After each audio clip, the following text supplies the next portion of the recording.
Two men were about to drag her out of the cafe when a stranger slid into the chair beside her and wrapped an arm around her shoulders.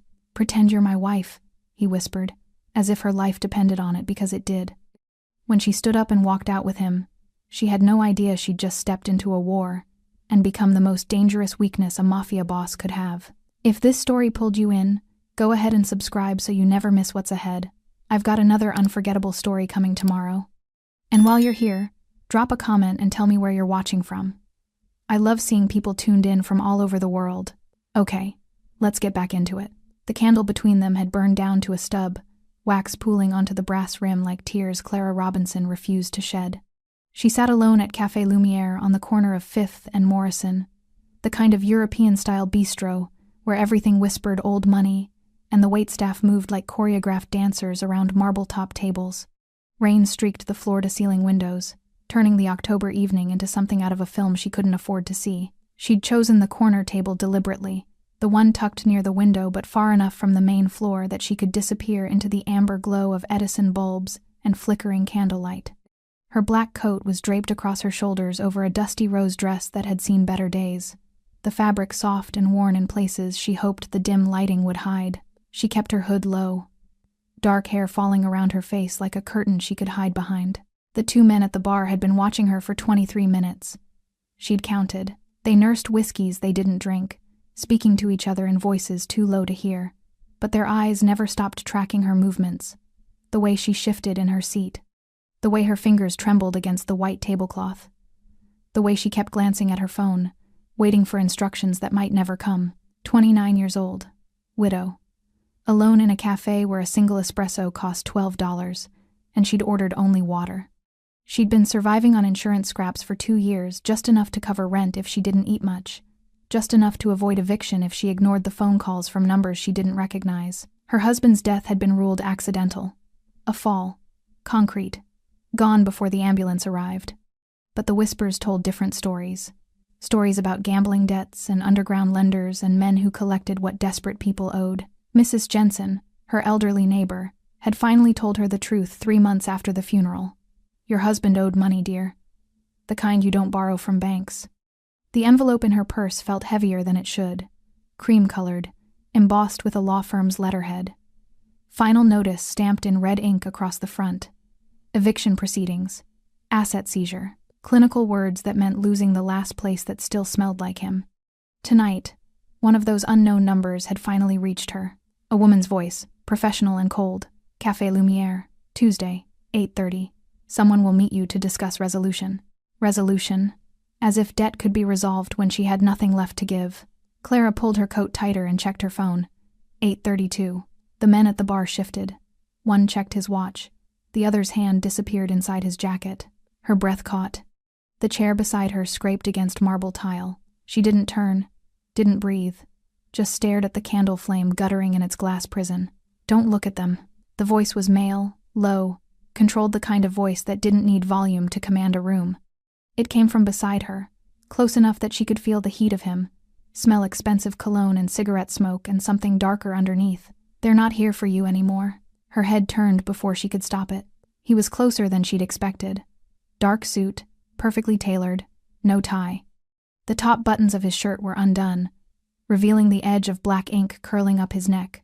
Tattoos that looked deliberate, earned rather than chosen. His face was angular and handsome in a way that felt dangerous, with dark eyes that studied her like she was a problem requiring calculation. His hair was slicked back, dark and perfectly styled.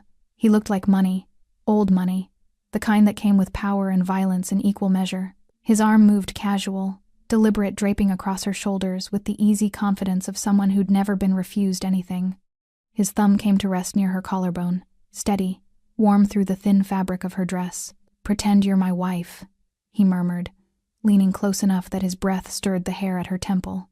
"Stand up, walk with me." Clara froze, every muscle locked, every instinct screamed. "I don't," the words caught in her throat. "I don't know you. You don't need to." His voice was quiet, almost gentle, but there was steel underneath. "Those men at the bar? They work for people I'd rather not embarrass tonight, but if you stay here alone, they'll take you somewhere we can't get you back from." We, as if she belonged to someone, as if she'd already agreed.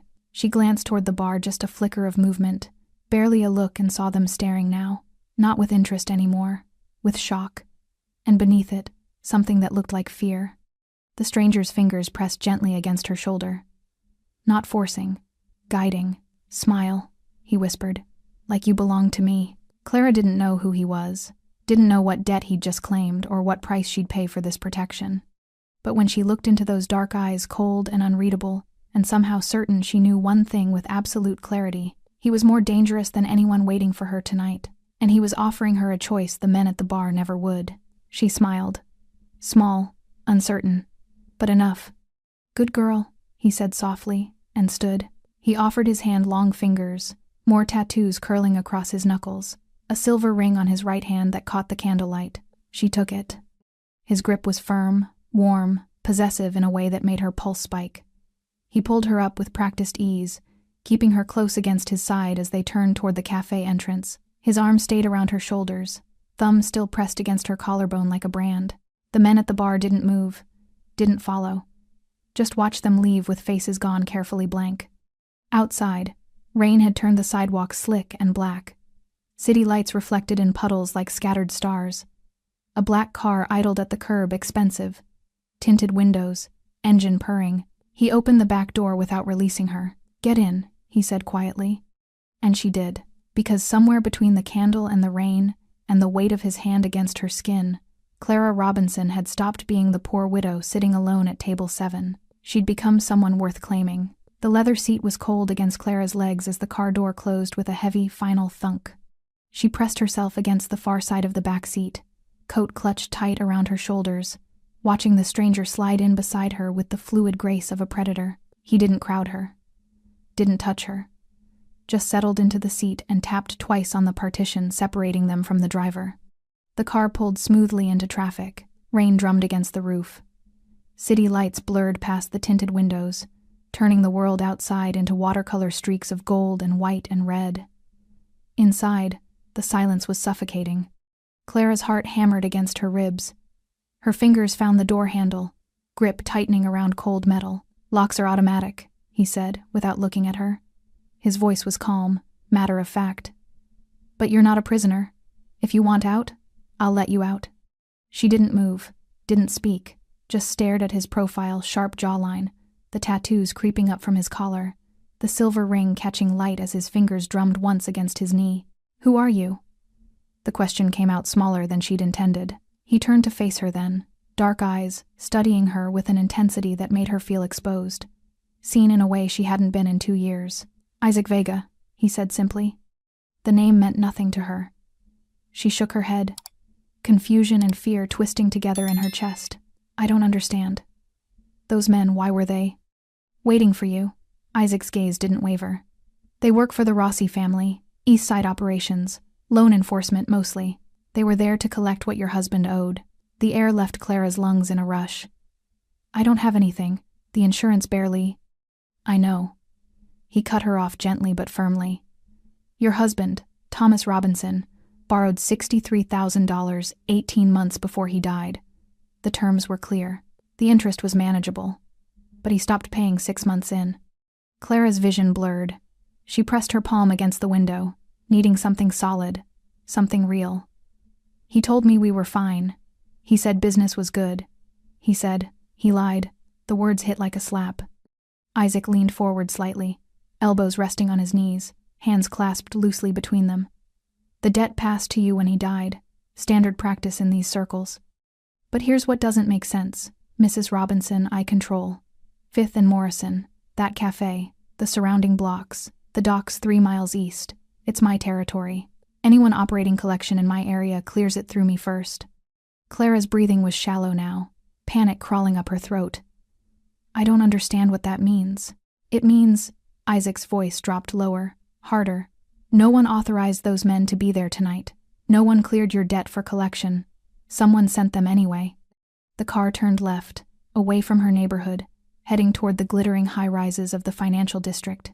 Clara's pulse spiked. "Where are we going?" "Somewhere safe while I figure out who's playing games with my territory." Isaac straightened, reaching into his jacket. Clara flinched, but he only pulled out a phone, sleek, black, expensive. He typed something quickly, then looked at her again. Your husband didn't just borrow money, Clara. He borrowed it from people connected to my operations, but I never authorized the loan, and I sure as hell didn't authorize tonight's collection attempt. Then who did? That's what I intend to find out. He slipped the phone back into his pocket. Someone's using your debt to provoke something, to test boundaries, to see if I'm paying attention. Clara's mind raced, trying to process information that didn't fit together. My husband, he just owned a small business. Import goods. He didn't. Import goods. Isaac's expression shifted, something dangerous flickering behind his eyes. What kind of goods? Electronics. Small shipments from overseas. He had a warehouse on the East Docks, but it closed after he died. I couldn't afford to keep it running. Isaac was quiet for a long moment. Too quiet. When he spoke again, his voice was carefully controlled. East Docks. Which terminal? 7. Why does that? Terminal 7 is Rossi territory. Or it was until 3 years ago when I bought the operational rights. Isaac's jaw tightened. Your husband was importing through a terminal that changed hands. Someone either didn't tell him, or he didn't care. The pieces were falling into place, but the picture they formed made Clara's stomach turn. You're saying my husband was smuggling something. I'm saying your husband was a middleman who didn't know the game changed while he was playing it. Isaac's gaze softened, just fractionally. And when he couldn't pay, someone decided to use his debt as leverage against me. Clara pressed her hands against her face, coat slipping from her shoulders. 2 years. 2 years of grief and shame, and struggling to survive. And it had all been part of something bigger, something she'd never asked for. I didn't know, she whispered. I swear to God I didn't know any of this. I believe you. She looked up sharply. Why? Because if you'd known, you wouldn't have shown up alone tonight wearing a dress you bought 2 years ago with an eviction notice in your purse. Isaac's voice was quiet but certain. You'd have run, or you'd have asked for help. You wouldn't have sat in that cafe like a lamb waiting for slaughter. Tears burned hot behind Clara's eyes, but she refused to let them fall. Not here. Not in front of this stranger, who somehow knew more about her life than she did. The car slowed, pulling into an underground garage beneath a building made entirely of glass and steel. Security cameras tracked their movement. Armed guards stood at checkpoints wearing suits that didn't quite hide their weapons. Isaac opened his door and stepped out, then turned back to offer Clara his hand. She stared at it, at the tattoos, the ring, the steady certainty of his palm. I can relocate you, he said quietly. Tonight. New city, new name. You'll never see those men again. Clara's throat tightened. And the debt? Disappears. Just like that? Just like that. She should take it. She should run as far and as fast as this dangerous man would let her.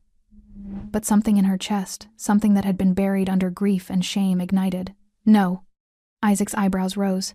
No? Clara stepped out of the car without taking his hand, coat falling to the leather seat behind her. She stood in her worn, dusty rose dress under fluorescent lights and met his dark eyes with fire she'd forgotten she possessed.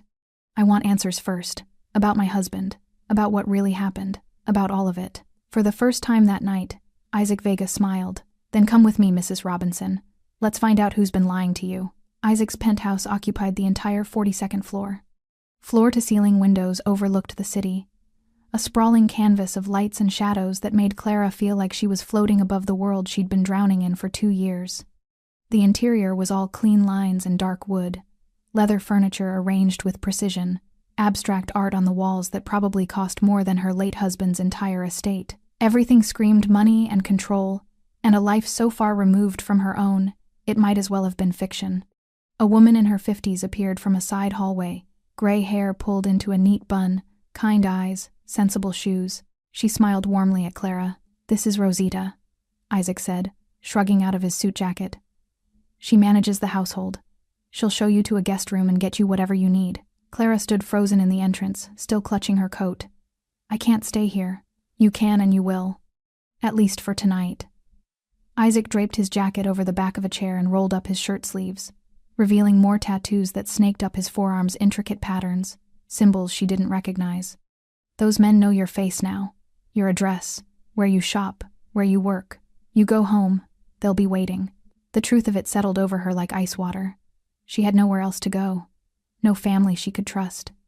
Mrs. Jensen was too old to be caught in whatever this was. And Camila, her best friend, had 2 kids and a husband who worked 3rd shift. Clara couldn't bring this darkness to her door. "Just tonight," she whispered. Isaac nodded once. "Just tonight.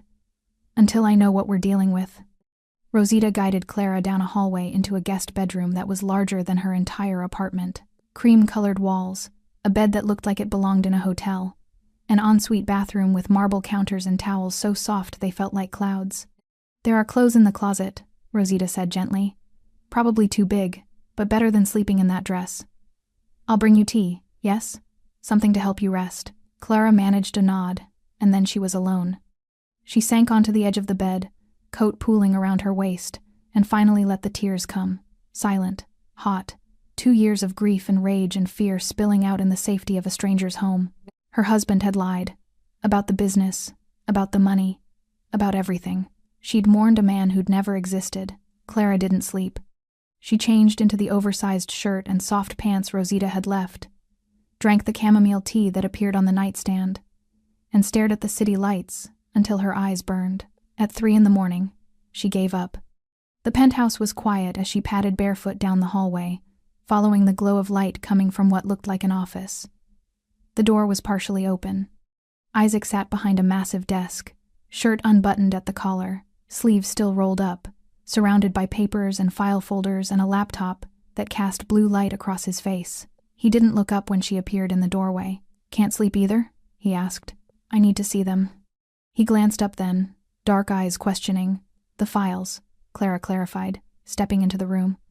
"Whatever you have on my husband, on the debt, I need to see all of it." Isaac studied her for a long moment, then pushed back from the desk and gestured to the empty chair across from him. "Sit." She did. He slid a manila folder across the polished surface. "This is everything we pulled on Thomas Robinson. Financial records, transaction histories, the loan documents.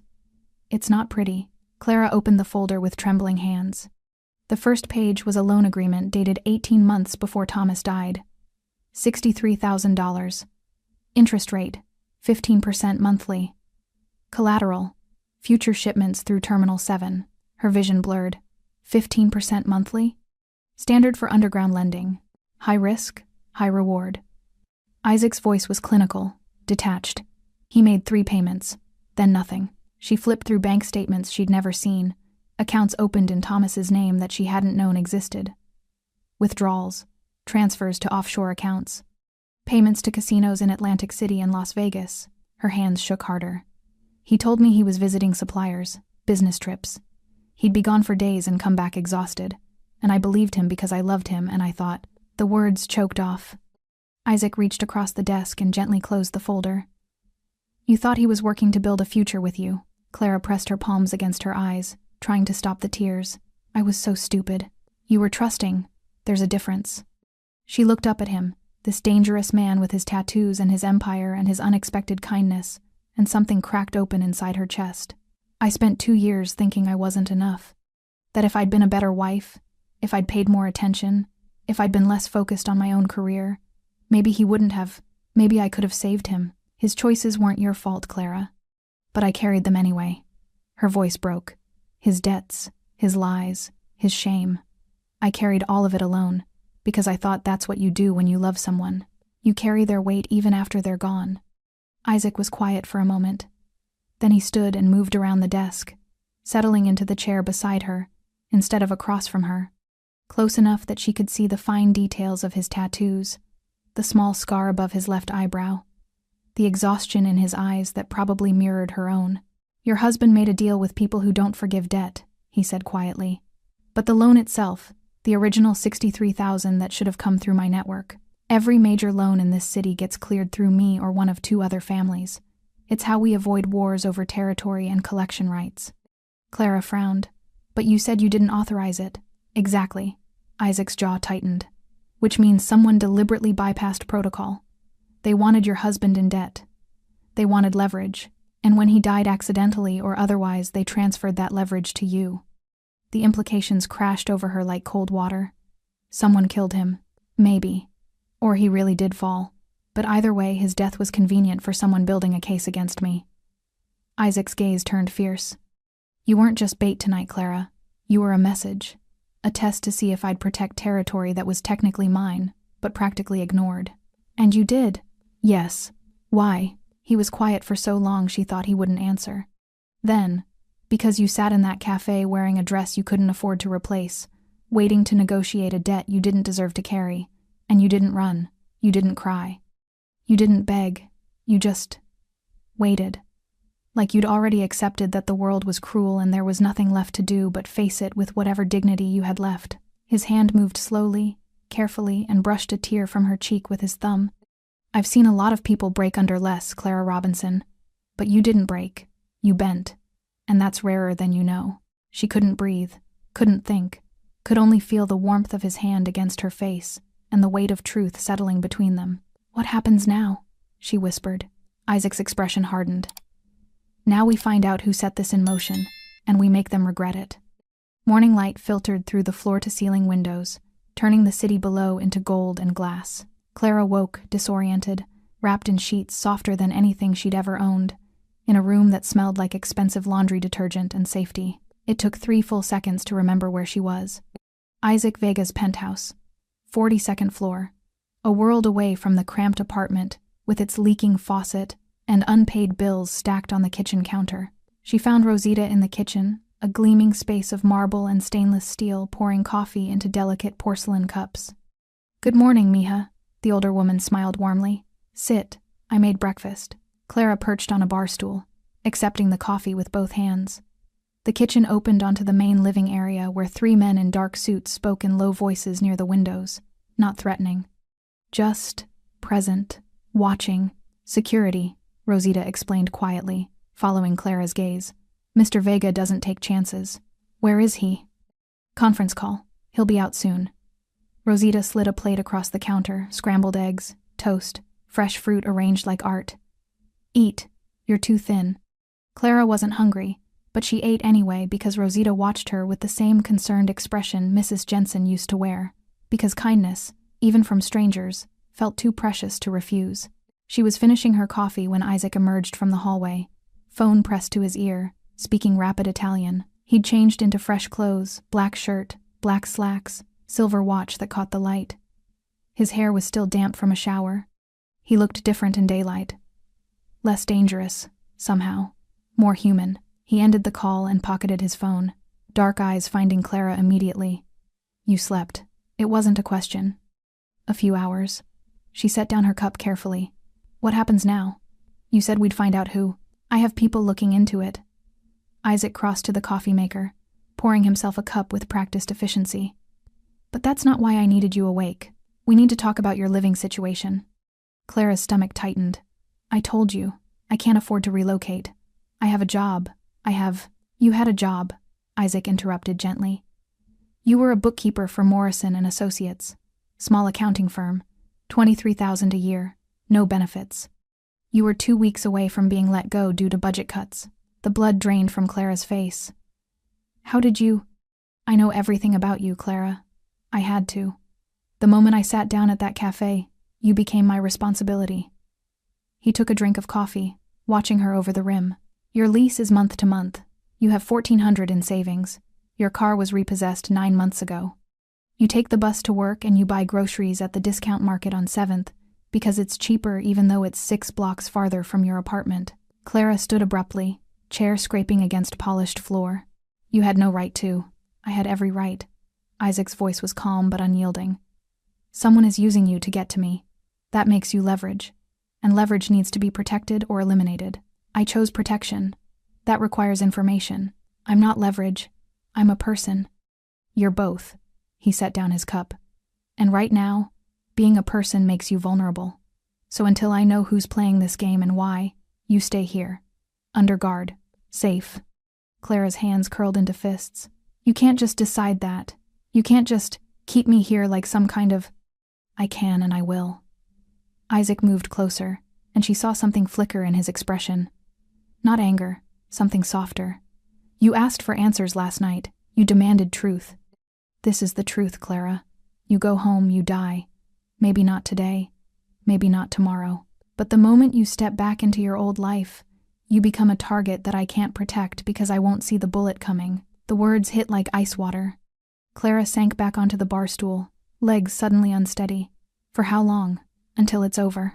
And what does over look like? Isaac was quiet for a moment, then gestured toward the windows. Come here, I want to show you something. She followed him to the glass wall overlooking the city.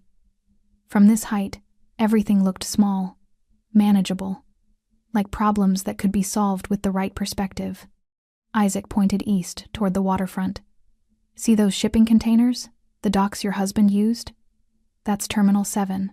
I control everything that moves through there. Imports, exports, inventory tracking. It's worth approximately $43 million annually. He shifted, pointing south. That warehouse district? Mine. The trucking company that moves goods from port to distribution centers? Also mine. I employ 300 people. Their families depend on the infrastructure I built staying stable. Clara stared at the city sprawling below, trying to comprehend the scale of what he was describing. 3 years ago, the Rossi family controlled the East Docks, Isaac continued. They were bleeding money, cutting corners, letting dangerous shipments through because they couldn't afford proper security. People died, workers, civilians, so I made them an offer sell to me, or I shut down their operations entirely and let the feds sort through what's left. They sold, Clara guessed. They sold, and I cleaned house. New protocols, new security, legal operations only. His jaw tightened. But the Rossis never forgave me for taking their crown jewel. They've been looking for ways to destabilize me ever since, and your husband, whether he knew it or not, gave them an opening. Clara turned to face him. By borrowing money he couldn't repay. By borrowing money that was never properly authorized. Someone inside my organization, or someone pretending to be inside my organization, extended that loan specifically to create chaos. When he couldn't pay, they could either collect from you publicly and make me look weak, or kill you and start a war by making it look like I ordered it. The magnitude of it made her dizzy. I'm just collateral damage. You were supposed to be. Isaac's expression hardened. But I didn't let them have you, and that changes everything. A phone buzzed. One of the security guards answered, spoke quietly, then approached Isaac with urgent eyes. Sir, we have movement on the east side. Rossi soldiers asking questions about the woman from the café. They're showing your photo, Mrs. Robinson. Clara's blood went cold. Isaac's face became a mask, cold, calculating, lethal. He turned to Rosita. Increase security. No one in or out without my direct authorization. Then to Clara. Pack whatever you need from the guest room. You're moving to the secure floor. The secure floor? Private elevator. Biometric locks. Bulletproof glass. His dark eyes held hers. The war just started, Clara. And like it or not, you're in it now. The secure floor was smaller than the main penthouse one-bedroom. A sitting area. Reinforced walls that Clara could feel closing in around her, even though the space was beautifully appointed. The windows here were smaller, the glass noticeably thicker, and 2 armed guards stood stationed outside the single elevator entrance. A gilded cage was still a cage. Clara spent 3 days there. 3 days of Rosita bringing meals, of Isaac appearing for brief updates, before disappearing again into meetings conducted in Italian and Spanish behind closed doors. 3 days of watching the city continue without her while she existed in suspended animation 45 floors above the world. On the 4th morning, she snapped. I need to leave, she told Isaac when he arrived with his morning coffee and his perpetually furrowed brow. Just for an hour. A walk. Fresh air. Anything. He didn't even look up from his phone. No, I'm not asking permission. That got his attention. He set down his coffee, dark eyes studying her with that unnerving intensity. You're not a prisoner, Clara, but you're also not stupid. You know what's waiting out there. I know I'm going insane in here. She gestured at the elegant space that felt more like a tomb with each passing hour. You have people looking for answers. You have security everywhere. You have the entire city mapped out like a chessboard, but I'm just sitting here, waiting. Like I've been waiting for 2 years. Isaac's jaw tightened. What do you want from me? I want to matter. I want to be part of finding out who did this, instead of being the helpless widow you have to protect. You do matter. That's why you're here. No, I'm leverage here. You said it yourself. Clara moved closer, refusing to back down even when every instinct screamed that confronting a man like Isaac Vega was dangerous. I spent 2 years carrying my husband's shame. I'm not spending another day being someone's weakness. For a long moment, he just stared at her. Then, unexpectedly, he smiled. Small. Almost invisible. But there, get dressed, he said quietly. Something comfortable. You're coming with me. 20 minutes later, Clara found herself in the back of Isaac's car again, but this time heading away from the city center toward the industrial waterfront. The secure guard's 2 men Isaac called Torres and Mitchell sat in the front seat, weapons visible in shoulder holsters. Where are we going? Clara asked. You wanted to matter. Isaac didn't look at her, just watched the warehouses and shipping containers slide past the window. So you're going to help me with something I can't do alone. They pulled up to a modest office building, tucked between 2 larger warehouses. The sign read, Coastal Imports, in faded letters. Isaac's hand found the small of Clara's back as he guided her inside, through a lobby that smelled like old coffee and paper, up a narrow staircase to the 2nd floor. A woman in her 60s sat behind a desk buried in file folders. She looked up when they entered, her expression shifting from confusion to recognition to fear in rapid succession. Mr. Vega, she stammered, standing quickly. I didn't know you were coming. I would have. Sit down, Patricia. Isaac's voice was calm but commanding. This is Clara Robinson. She needs to see her late husband's shipping records. Everything from the last 2 years he was alive. Patricia's eyes widened. I'm not sure I'm authorized to. You're authorized. Isaac pulled out a chair for Clara, then leaned against the desk with casual authority. Thomas Robinson used this office to coordinate his imports through Terminal 7. I need to know exactly what he was shipping, where it came from, and who he was working with. The older woman's hands trembled as she turned to her computer. It'll take me a few minutes to pull everything. We'll wait. Clara sank into the chair, heart pounding. She glanced at Isaac. You think his shipments are connected to the debt? I think your husband was moving product he didn't declare, and someone was using him to do it. Isaac's expression was unreadable. The question is whether he knew what he was carrying. Patricia printed stack after stack of documents, customs forms, shipping manifests, payment receipts. Clara spread them across an empty desk, and for the first time in 4 days, she felt useful. This was what she knew. Numbers, records, finding patterns in data. Isaac watched her work, silent and focused. Here, Clara said after 30 minutes, pointing to a series of shipments. These don't match. He declared electronics small shipments, low value. But the container weights are off. Way off. A shipment of phones and laptops shouldn't weigh 3 tons. Isaac leaned over her shoulder, close enough that she could smell his cologne. What else? The payment structure is weird. He's paying port fees that don't align with the declared value, like he's paying for extra security that shouldn't be necessary for legal goods. Because they weren't legal goods. Isaac's voice was hard. He was running something else in those containers. Weapons, probably. Maybe pharmaceuticals. Clara's stomach turned. He wouldn't. He would, and did. Isaac straightened, pulling out his phone. Patricia, I need copies of everything. Every record Thomas Robinson touched in the last 3 years. The woman nodded, fingers flying over the keyboard. Clara stared at the documents, at the evidence of her husband's crimes laid bare in black and white. He used me. All those nights he came home exhausted, telling me about supplier meetings and shipping delays, and he was smuggling weapons. He was a middleman, Isaac corrected quietly. Someone else was running the operation. Your husband was just the face, the legitimate business owner who could sign customs documents without raising red flags. And when he wanted out, they killed him, or let him die. Same result. The elevator dinged behind them. Torres appeared in the doorway, his expression grim. Sir, we have a problem. Isaac's entire body went rigid.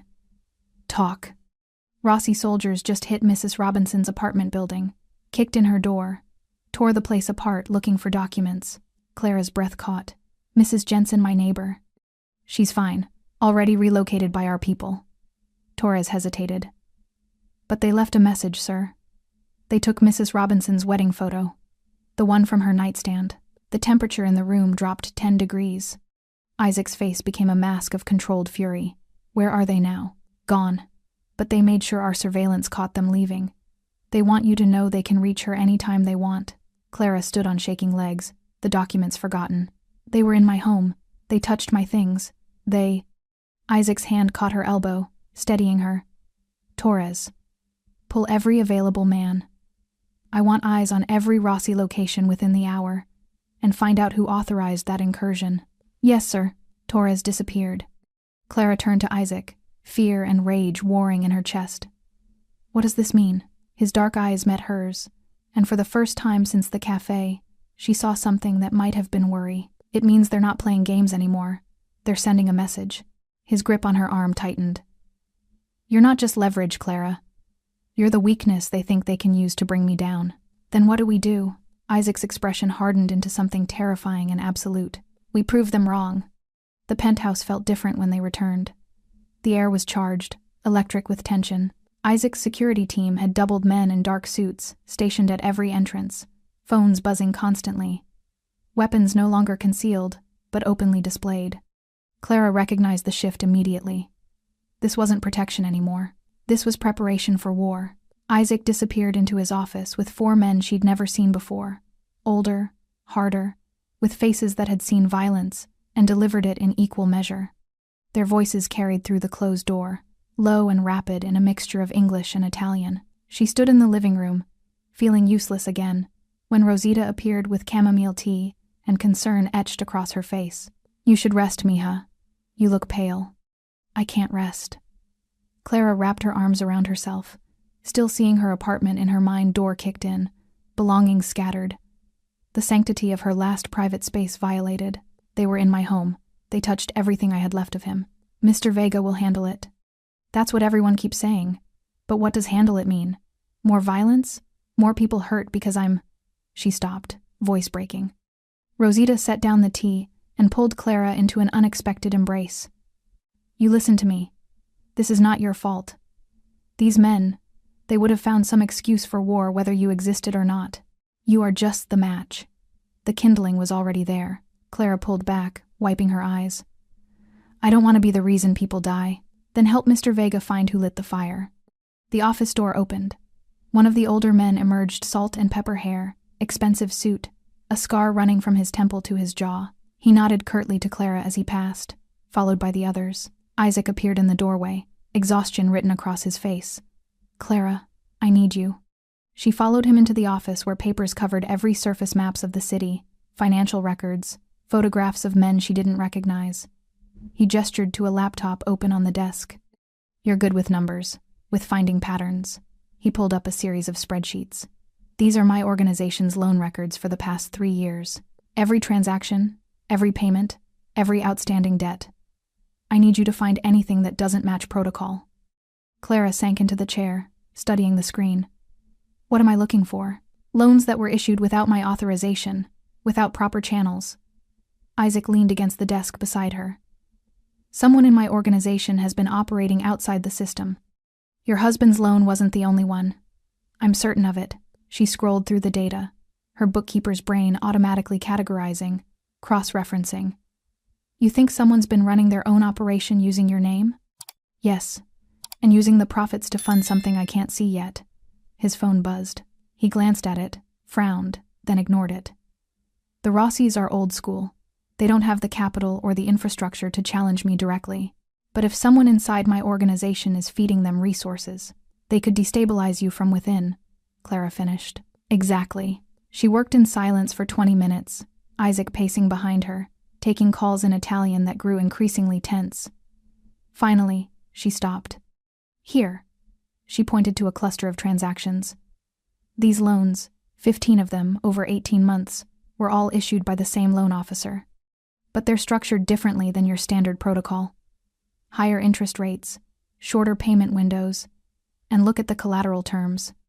Isaac leaned over her shoulder, close enough that she could feel the heat radiating from him. "Terminal access. They're all leveraging port access. Like my husband's loan." Clara's pulse quickened. "But these are larger amounts, and none of them list a guarantor approval code. Every other loan in your system has one except these 15. Isaac's jaw clenched. "Who issued them?" She clicked through to the loan officer information. A name appeared. Dominic Ferraro, Senior Operations Manager, East Docks Division. The room went very still. "Dom." Isaac's voice was barely above a whisper, but it carried the weight of betrayal. "He's been with me for 8 years. Since I took Terminal 7 from the Rosses. Clara turned in her chair to face him. Is it possible he's still loyal to them? That he never really switched sides? It's possible. Isaac's expression had gone cold, calculating. Or he was turned. Money, threats, family leverage. There are a dozen ways to flip someone. He pulled out his phone, typed quickly, then waited. 30 seconds later, it buzzed with a response. His face darkened. What? Clara asked. Dom called in sick this morning. First time in 8 years. Isaac pocketed his phone. Torres is checking his apartment now. You think he ran? I think he knows we're getting close. The elevator dinged. Torres burst into the penthouse, his usually composed face flushed with urgency. Sir, you need to see this. He handed Isaac a tablet. On the screen was security footage from the underground garage, grainy, black and white, time-stamped from 40 minutes ago. Clara watched as a man in a dark coat emerged from the elevator, looked directly at the camera, and smiled. Then he raised his hand and drew a finger across his throat. That's Dom, Isaac confirmed, his voice like ice. There's more. Torres swiped to another video.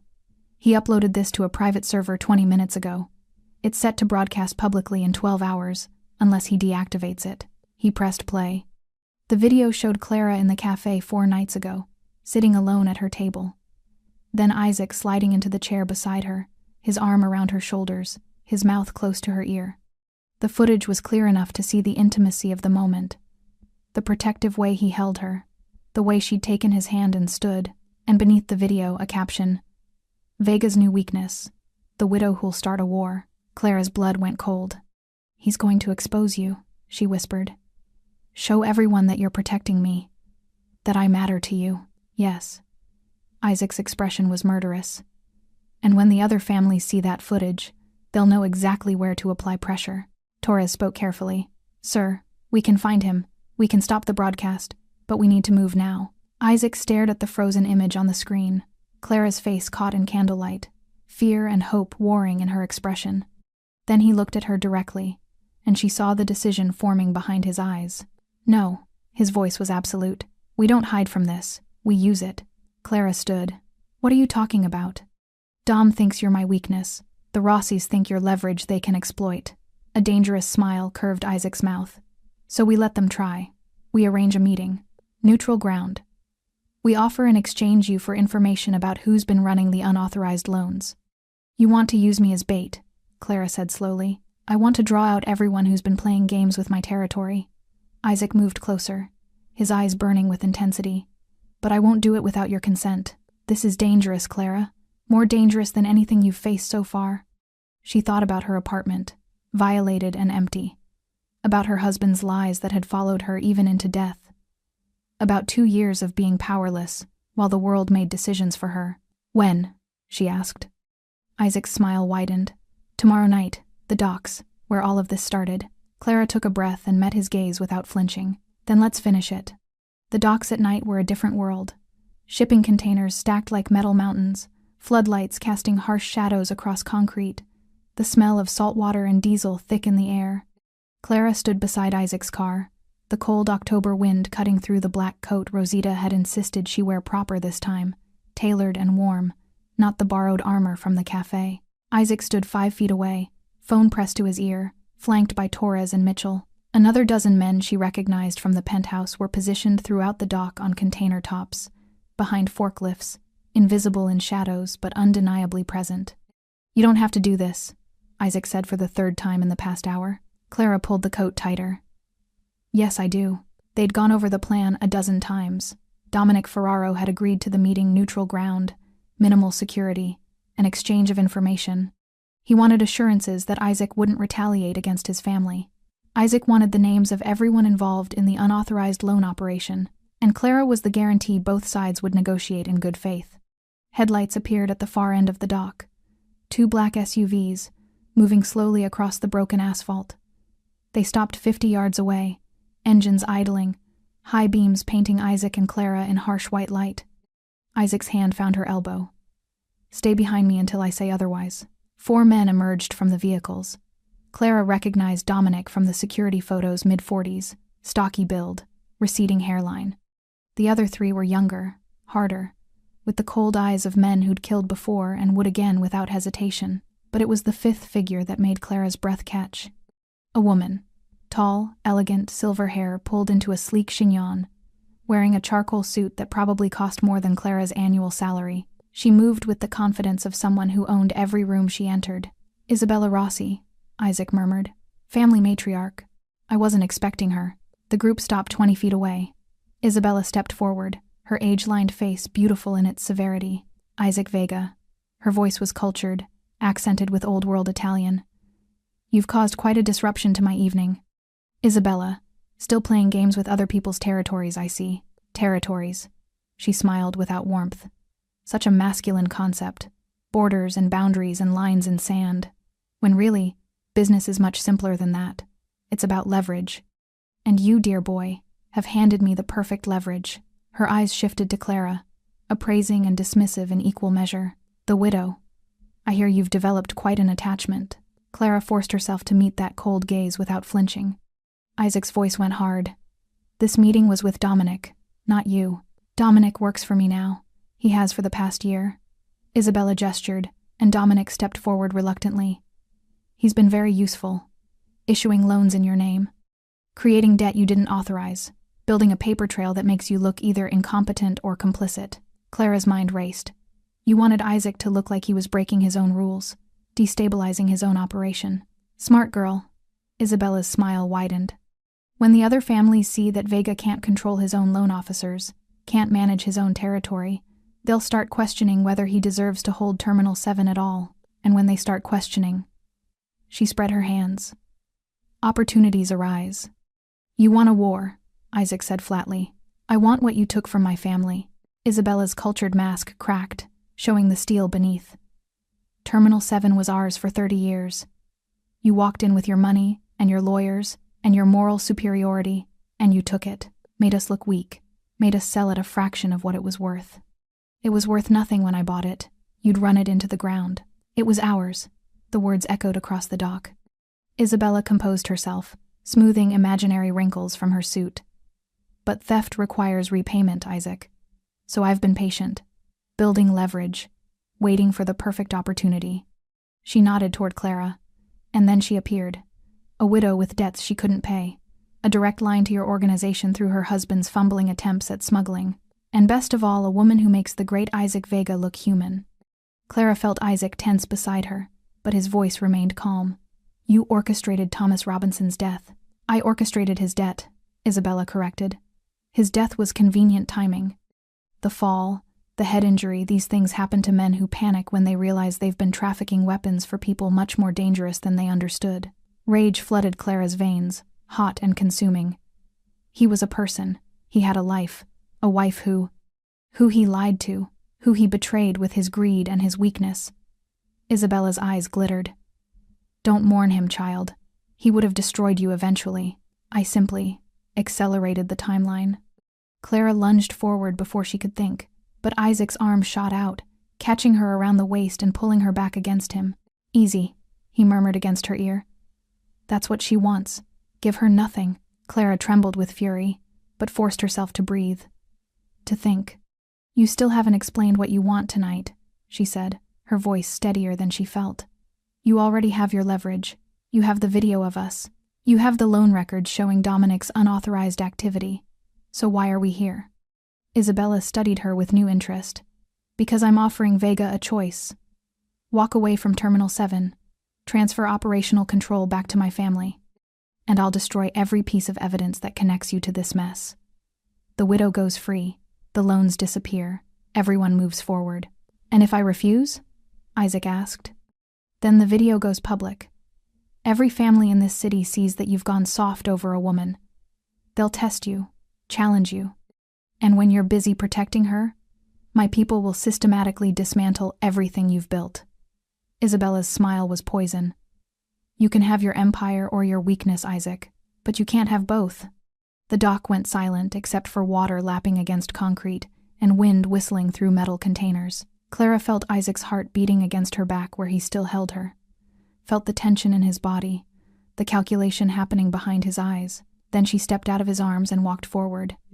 "Mrs. Rossi," she said clearly, You made one critical mistake. Isabella raised an eyebrow. Did I? Clara reached into her coat pocket and pulled out a flash drive. You assumed I was just a widow.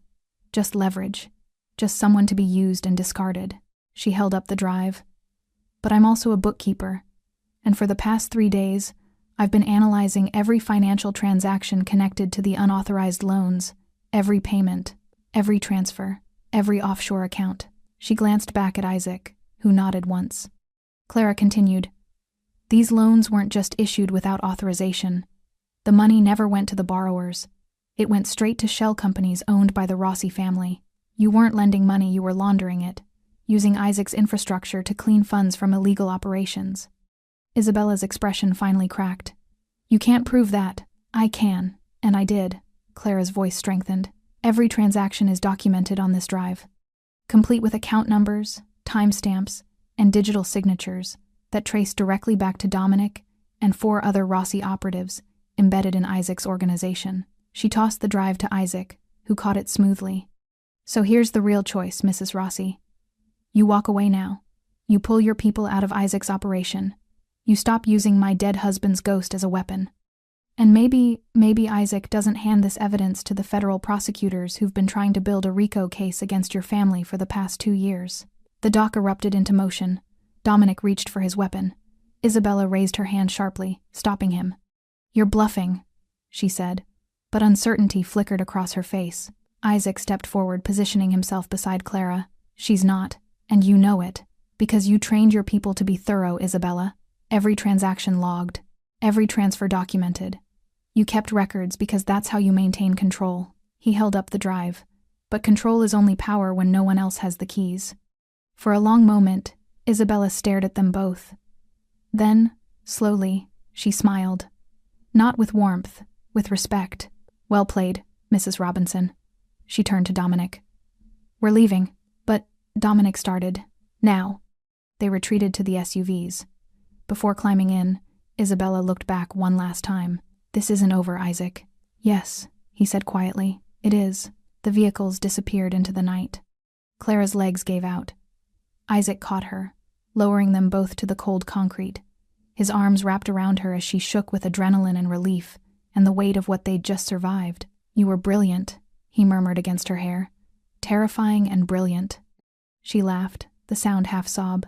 I thought I was going to throw up. You can throw up now if you want. Maybe later. She pulled back to look at him, this dangerous man who'd claimed her in a cafe and changed everything. Is it really over? Isaac's expression softened. The war is. The rest. He brushed a strand of hair from her face. The rest is just beginning. The penthouse felt different when they returned just after midnight. Quieter. The security presence had eased still there, but no longer suffocating. Torres nodded to them as they stepped off the elevator, then discreetly retreated to give them privacy. Rosita had left coffee and sandwiches on the kitchen counter with a note. Eat, both of you. R. Clara sank onto the leather sofa, exhaustion finally catching up with her. Her hands were still trembling from adrenaline, from standing 20 feet away from the woman who'd orchestrated her husband's death and somehow finding the courage to call her bluff. Isaac disappeared into his office, returning moments later with a bottle of whiskey and 2 glasses. He poured generously, handed one to Clara, then settled into the chair across from her. To surviving your first syndicate negotiation, he said, raising his glass. Clara laughed weakly and took a drink. The whiskey burned all the way down, warming her from the inside out. Is it always like that? No. Usually there's more shooting. Isaac's expression was serious, but his eyes held a glimmer of something lighter. You handled yourself better than men I've worked with for years. I was terrified. I know. That's what made it brave. They sat in comfortable silence for a moment, the city lights twinkling through the windows like 1,000 distant promises. Then Isaac leaned forward, elbows on his knees, glass dangling between his fingers. There's something you need to know. About your husband. About how he really died. Clara's stomach tightened. I thought Isabella said it was convenient timing. An accident. She lied. Isaac took a drink, choosing his words carefully. I had my people pull the police reports, the autopsy, the witness statements. Your husband didn't fall accidentally, Clara. He jumped. The glass nearly slipped from her fingers. What? The night he died, He'd just learned that the people he was smuggling weapons for were connected to the Rossi family. He'd thought he was working for independent contractors, criminals. Yes, but small time. When he realized the scale of what he'd gotten involved in, the kind of people who now owned him, Isaac's voice was gentle. He panicked. Called the Rossis, tried to back out. They told him there was no backing out. That he'd keep moving shipments, or they'd hurt you. Clara's vision blurred. He killed himself to protect me? The coroner ruled it accidental because there was no note. No clear evidence of intent. But the security footage from the building across the street shows him standing on that ledge for 20 minutes before he stepped off. Isaac set down his glass and moved to sit beside her on the sofa. He made a terrible choice getting involved with them, but his last choice, that one, was about love. The tears came then, hot and unstoppable. Not the grief she'd carried for 2 years, mourning a man she thought had abandoned her through carelessness. This was different, sharper, more complex. "He lied to me about everything else," she whispered. "The gambling, the debts, the smuggling. Every day he came home and pretended we were fine when we were drowning. Yes, but he died trying to save me from consequences I didn't even know existed. Yes." Clara pressed her palms against her eyes, trying to contain the storm of emotions. "I don't know how to feel about that. I don't know if I should forgive him, or hate him, or—" "You can feel all of it," Isaac said quietly. "Anger and grief and betrayal and love. They don't cancel each other out, Clara. They just exist together. That's what it means to lose someone complicated." She looked at him through tears. This man who dealt in violence and territory and control, speaking about emotion with unexpected wisdom. "How do you know that?" "Because I lost someone complicated too." Isaac's expression shifted, something old and painful flickering across his face. "My brother. He worked for the Rossis before I took Terminal 7. When I made my move, I asked him to come with me, to leave their organization and help me build something better. What happened? He refused, said loyalty meant something, said I was a traitor for leaving." Isaac's jaw tightened. 6 months later, the Rossis used him as a scapegoat when a shipment went wrong, put a bullet in his head and dumped him in the harbor. Clara's breath caught. "Isaac. I loved him. I was furious with him for choosing them over me. I grieved him. I blamed myself for not forcing him to leave." He met her eyes, and eventually, I learned to carry all of it without letting it destroy me. That's what you'll have to do too. She reached for his hand without thinking, their fingers intertwining naturally. His grip was warm, steady, anchoring her to the present when the past felt like quicksand. "Thomas made terrible choices," she said slowly, working through the thoughts as she spoke them. "He lied, he gambled, he got involved with people who destroyed him, but he also loved me enough to die rather than let them use me. Yes. I can mourn that love, while still being angry about the lies. Yes." Clara took a shaky breath. "And I can let him go. Finally. Really let him go." Isaac's thumb traced circles against the back of her hand. "That's the hardest part. Letting go of who you thought they were and accepting who they actually were. The good and the terrible all mixed together. How long did it take you to let go of my brother?" Isaac considered. "Years, but I was doing it alone. I didn't have anyone to tell me it was okay to feel everything at once. And now I do." Clara looked at their joined hands, at the tattoos curling up his wrist, at the physical manifestation of a connection she hadn't asked for but couldn't imagine losing. "You saved me, Isaac, at that cafe, in the parking garage, at the docks tonight. You keep saving me." "No." He shifted closer, his free hand coming up to cup her face with surprising gentleness. "You saved yourself, Clara. I just gave you the space to do it. You stood up to Isabella Rossi. You refused to hide. You demanded truth even when it hurt. That wasn't me. That was all you." She leaned into his touch, something warm and terrifying and inevitable blooming in her chest. "What happens now?" Isabella said she'd back off, but she will. For now. The evidence you compiled is too damaging. She can't risk a federal investigation. Isaac's expression grew serious. "But you can't go back to your old life, Clara. Your apartment is compromised.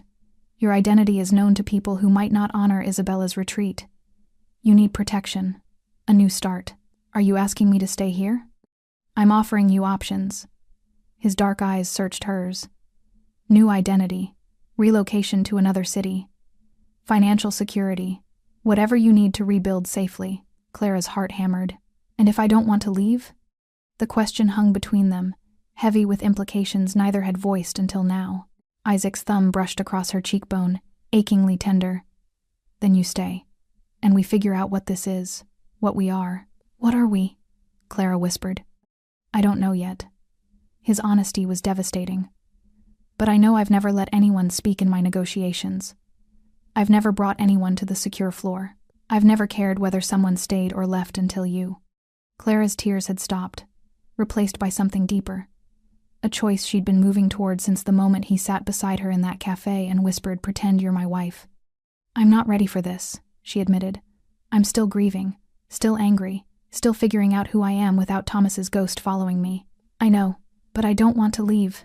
Isaac's smile was small, genuine, transformative. Then don't. He leaned forward slowly, giving her time to pull away, to refuse, to choose differently. She didn't. Their lips met softly, tentatively, a question and an answer all at once. Clara's hand came up to rest against his chest, feeling his heartbeat strong and steady beneath expensive fabric and warm skin. When they pulled apart, her voice was barely above a whisper. I'm still a mess. I run a criminal empire, Isaac replied. We're both complicated. Clara laughed, the sound lighter than anything she'd felt in years. Where do we even start? Here. He stood, pulling her up with him. Now, with truth and time and no more pretending. She looked around the penthouse, this place that had been a cage and a sanctuary, and everything in between. Okay, she said softly. Let's start here. 3 days after the docks, Clara woke to find Isaac already gone. A note on the kitchen counter in his precise handwriting. Rooftop. Come when you're ready. She found Rosita preparing breakfast, humming softly to herself. He's been up there since dawn, the older woman said with a knowing smile. Thinking too much, that one. Maybe you can help him stop. Clara accepted coffee and a croissant, then took the private elevator that led to the building's rooftop garden, a space she hadn't known existed until now. The doors opened onto an urban oasis.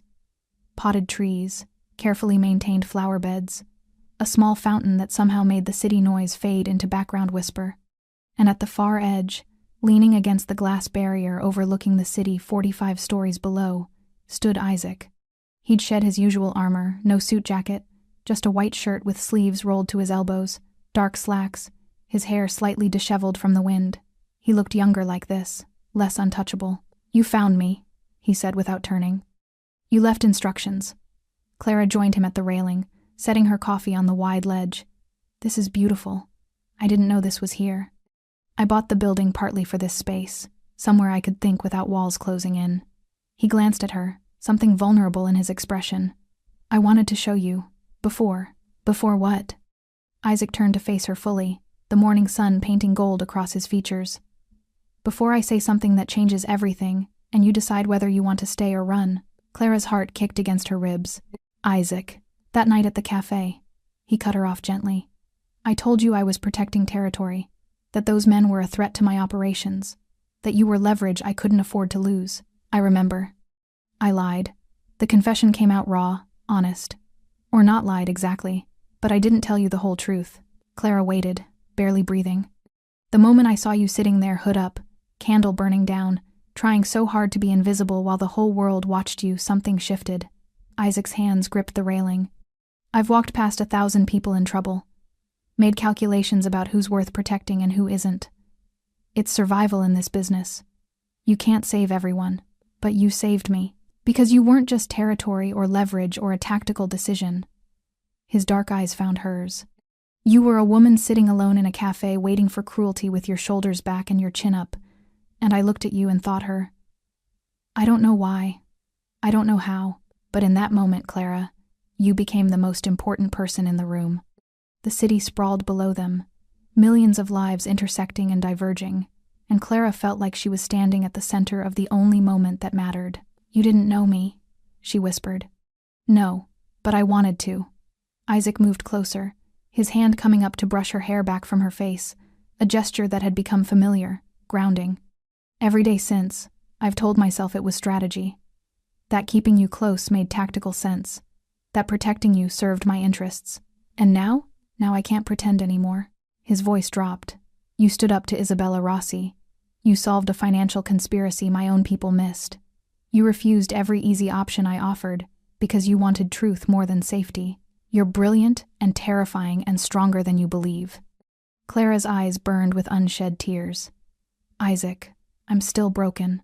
I'm still grieving a man who lied to me. I'm still figuring out who I am without the weight of his mistakes." "I know, and I'm not asking you to be fixed." His thumb traced her cheekbone. "I'm asking you to let me be broken with you, to build something real out of the wreckage we've both been carrying." "I don't know how to do this," she admitted. "I don't know how to trust again, how to love someone who lives in a world where people die for making the wrong choice."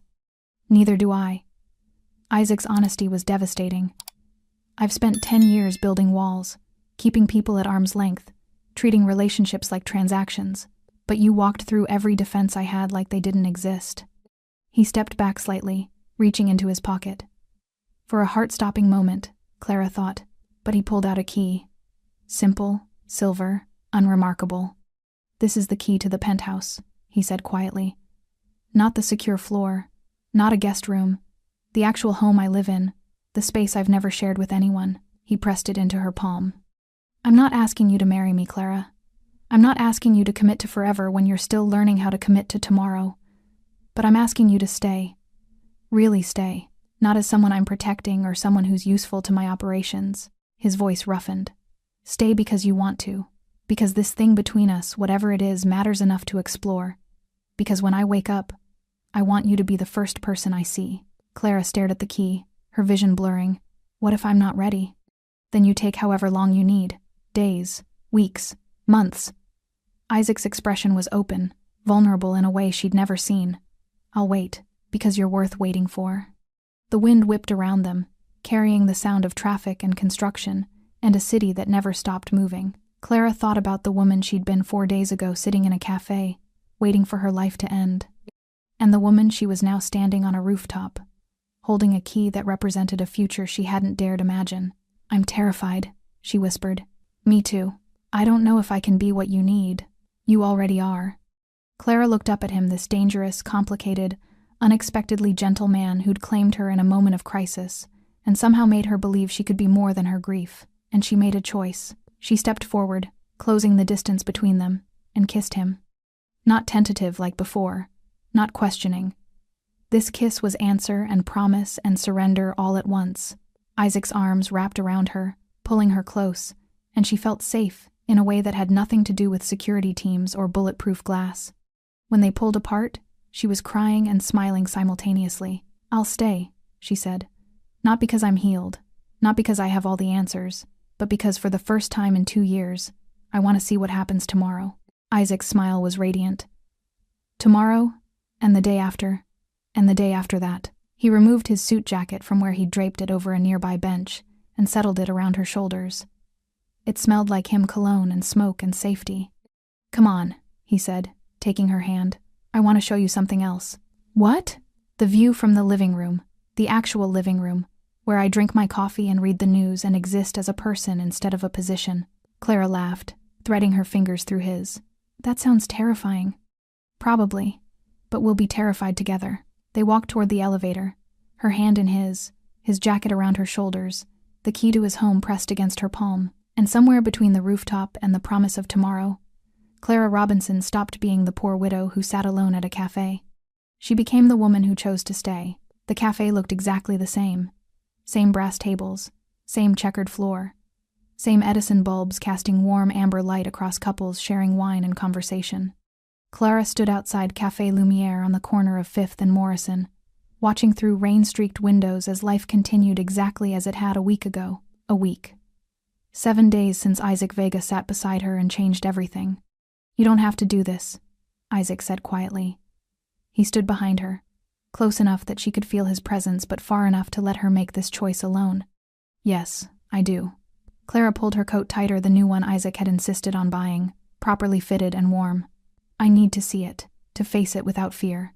She pushed through the door, bell chiming overhead. The warmth hit her immediately, along with the smell of espresso and fresh bread. A few heads turned, but no one recognized her. No one saw the widow who'd sat alone at table 7. She walked directly to that corner table. The candle was fresh, unlit. The chairs were empty. Clara sank into the seat she'd occupied, back to the wall, window to her left.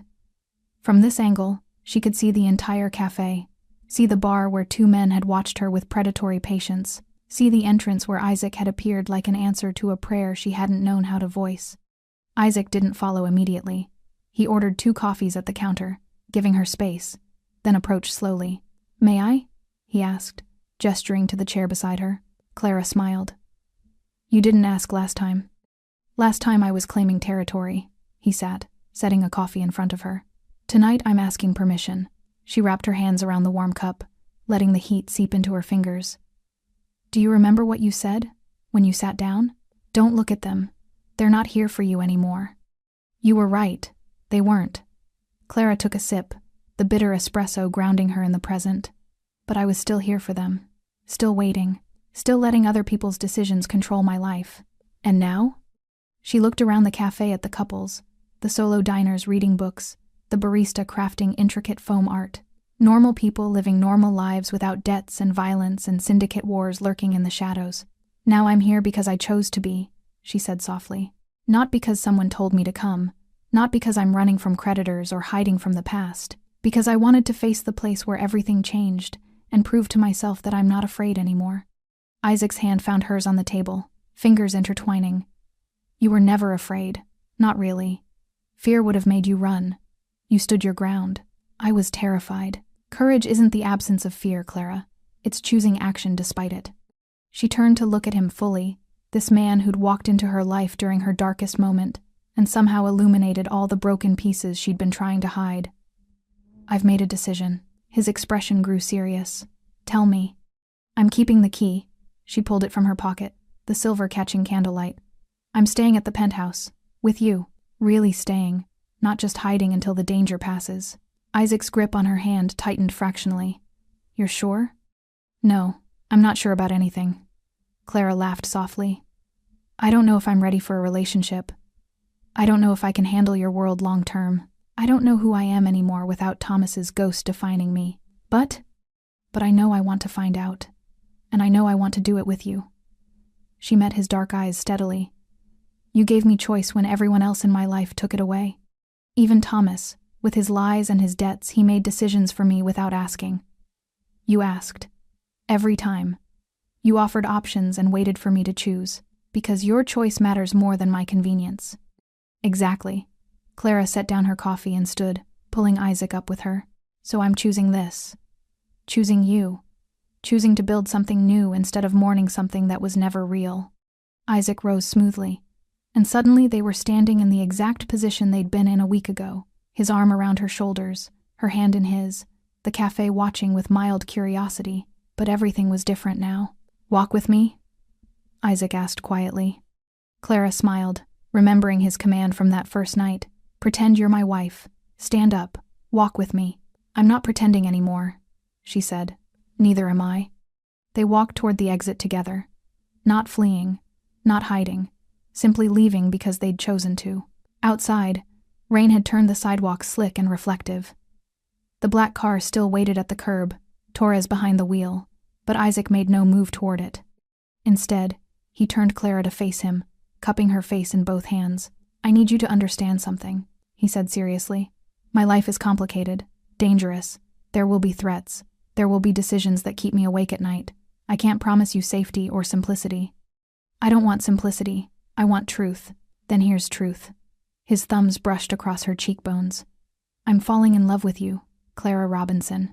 Have been since the moment you looked at me in this cafe and decided to trust a dangerous stranger over certain destruction. And if you stay, if you really choose this, I will spend every day proving that your trust wasn't misplaced." Clara's breath caught. The words she'd been afraid to name, afraid to feel, suddenly spoken aloud with devastating clarity. "I don't know if I love you yet," she admitted. "I don't know if what I feel is love or gratitude or just connection after so much isolation. That's okay. But I want to find out. I want time to discover who we are when we're not running from threats or solving conspiracies. I want normal moments and complicated conversations, and the chance to build something real. Then that's what we'll do." Isaac's smile was soft, genuine. "Starting now. What do you want to do tonight? No obligations, no security concerns. Just you and me in the city, Clara considered, then grinned. I want terrible takeout and a movie I don't have to think about. I want to sit on your very expensive sofa in comfortable clothes and just exist, without danger or drama or life-changing revelations. That might be the best offer I've had all week. He opened the car door, and she slid in. But this time, she didn't press herself against the far side. She settled in the middle, and when Isaac joined her, she leaned against him naturally. Torres pulled into traffic without comment, though Clara caught his smile in the rearview mirror. Isaac's arm wrapped around her shoulders, the same protective gesture from a week ago, but transformed by choice and context into something tender. Clara? He said quietly. Yes? Thank you. For staying. For choosing this even when it would have been easier to run. She tilted her head up to look at him. Thank you for sitting beside me when you could have walked past. For seeing something worth protecting when I couldn't see it myself. Always, he promised. The city slid past the windows, lights, and movement, and endless possibility. Clara thought about the woman she'd been, sitting alone at table 7 with a final notice in her purse, and no hope left. And the woman she was becoming, sitting beside a man who'd claimed her in a moment of crisis, and somehow made her believe in futures instead of endings. She wasn't healed. She wasn't whole. The grief over Thomas, the anger about his lies, the complexity of loving and hating someone simultaneously, all of it still existed, still hurt. But she was choosing forward motion, choosing connection, choosing to believe that broken people could build beautiful things if they were brave enough to try. The car pulled into the underground garage. Torres opened the door, nodded respectfully, and disappeared to give them privacy. Isaac offered his hand. Clara took it, and together, they walked toward the elevator, not as protector and protected, not as syndicate boss and widow, but as two complicated people choosing each other, one moment at a time. When the elevator doors closed, Clara looked at her reflection in the polished metal. She looked different, stronger, more present. What are you thinking? Isaac asked. Clara smiled. I'm thinking that the poor widow who sat alone at the cafe doesn't exist anymore. No? No. She became someone else, someone braver, someone who walks beside mafia bosses and negotiates with crime families and chooses her own future even when it terrifies her. Isaac pulled her close, pressing a kiss to her temple. I like her, this new version. Me too, Clara whispered. Me too. The elevator rose toward the penthouse, toward home, toward tomorrow, toward all the complicated, beautiful, terrifying moments waiting to be chosen. And Clara Robinson, no longer defined by loss or debt or someone else's mistakes, walked into her future with her eyes wide open and her hand held tight, because this time, when someone asked her to walk with them, she wasn't pretending. She was choosing, and that made all the difference. Thanks for sticking with this story until the very end. You're the reason these stories feel alive. If you're ready for another powerful journey, just tap the next video on your screen. And before you go, leave a quick comment and rate this story from 1 to 10.